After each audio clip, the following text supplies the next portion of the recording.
Hello everyone, मैं रजनी अग्रवाल अपने YouTube channel सरल हिंदी पाठशाला में आप सभी का स्वागत करती हूँ।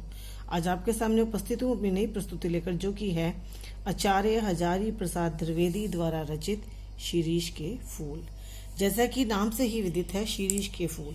इसमें लेखक द्विवेदी जी ने हमें बताया है कि शिरीष के फूल ऐसे होते हैं जो तपती गर्मी लू में भी जो है अड़े रहते हैं, खड़े रहते हैं। उसी तरह हमें भी उन्हीं की तरह धैर्यशील होकर अपने कर्तव्यों का पालन करना चाहिए। कभी कहते हैं कि जहाँ मैं बैठकर ये कहानी लिख रहा हूँ, वहाँ आगे पीछे दाएं बाएं सब जगह क्या है, शिरीष के फूल। और जेठ की जलती दोपहर का समय है और ये फूल जो हैं कैसे कर रहे हैं, झूम रहे हैं। कहते हैं ऐसे बहुत कम पेड़ होते हैं जो जेठ की प्रचंड गर्मी में जो है लदे रहते हैं और आसपास के माहौल को भी जो है खुशनुमा और सुखदायी बनाए रखते हैं। कहते कनेर और अमलतास की भी गर्मी में झूलते हैं, परंतु वो जो है 15 दिन 20 दिन में ही जो है मुरझा जाते हैं। परंतु ये जो पेड़ होता है शिरीष का, ये बसंत ऋतु में आता है और इसके बाद ये लंबे समय तक जो है चलता रहता है, भरा रहता है। लेखक का मानना है कि ये भादों के मास तक भी फलता रहता है और इसे इन्होंने क्या कहा है, अवधूत।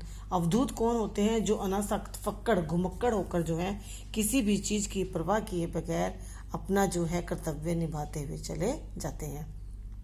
कहते हैं कि शिरीष के फूल को शुभ और कल्याणकारी भी माना जाता है और लोग जो है इसे अपने घरों की चार दीवारी में लगाना पसंद करते हैं, क्योंकि ये सुंदरता के साथ साथ हरे भरे और सबको जो है तपती गर्मी में छाया देने वाले होते हैं।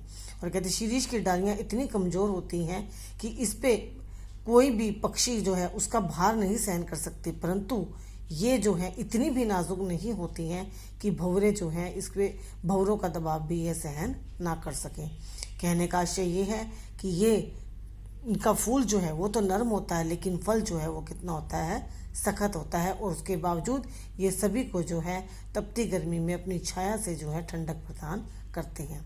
वो कहते हैं ये इनकी तुलना शिरीष की उन नेताओं से की गई है जो जमाने को नेता तो बन जाते हैं, जमाने का दुख नहीं देखते और जब नए लोग आते हैं उन्हें धक्का मार के निकालते हैं। उसी तरह लोग जो है कहते हैं कि शिरीष की तरह धैर्य रखो और हमेशा से ही अपने कर्तव्य का पालन करते रहो। लेखक का मानना है कि शिरीष का फूल तो झड़ना जानता ही नहीं, वो अड़ा रहता है। कहते मुझे नहीं समझ आता कि जीवन के दो ही पहलू हैं, मृत्यु और जीवन। सबको जिसका जीवन मिला है उसकी एक दिन मृत्यु होनी है, परंतु ये शिरीष का पेड़ जो है कहते पता नहीं क्यों इतना ढीठ है कि ये अड़ा ही रहता है और सब लोगों को जो है अपनी छाया से शीतलता जो है प्रदान करता रहता है, अपना रस जो है उन्हें देता रहता है। वो कहते हैं कि वायुमंडल में जितना भी रस होता है उसे खींचकर ये कोमल और अत्यंत कठोर होता है, ताकि लोगों को जो है जीवन में ये शांति और छाया दे सके। लेखक कहते हैं कि ऐसे ही अवधूतों ने इसे मानकर जो है शिरीष के ऊपर कईयों ने रचनाएं लिखी, जैसे कालिदास, जो क्या माने जाते थे, वो भी फक्कड़ और अनासक्त माने जाते थे। कालिदास ने जब अभिज्ञान शकुंतलम की रचना करी तो महाराज दुष्यंत ने जब शकुंतला का चित्र बनाया तो उन्हें बार बार यही लगता रहा कि इस चित्र में कुछ अधूरापन है और काफी जद्दोजहद के बाद उन्हें ये ध्यान में आया कि वो शकुंतला के कानों में जो है शिरीष के फूल बनाना जो है भूल गए हैं। और हिंदी में अगर हम देखें तो सुमित्र नंदन पंत और गुरुदेव रविंद्रनाथ टैगोर भी कुछ ऐसे ही अनासक्त रहे। अनासक्त मतलब उन्होंने जरमाने की परवाह ना करते हुए फक्कड़ होकर जो है अपने सारे कर्तव्यों का निर्वाह किया। और ऐसे ही अगर हम देखें, हमारे नेता महात्मा गांधी भी जो है शिरीष की तरह ही हैं, जिन्होंने वायुमंडल से सारा रस खींचकर जो है अत्यंत कोमल और कठोर हो गए और उन्हीं की तरह जो है सभी को जो है उन्होंने ठंडक प्रदान की।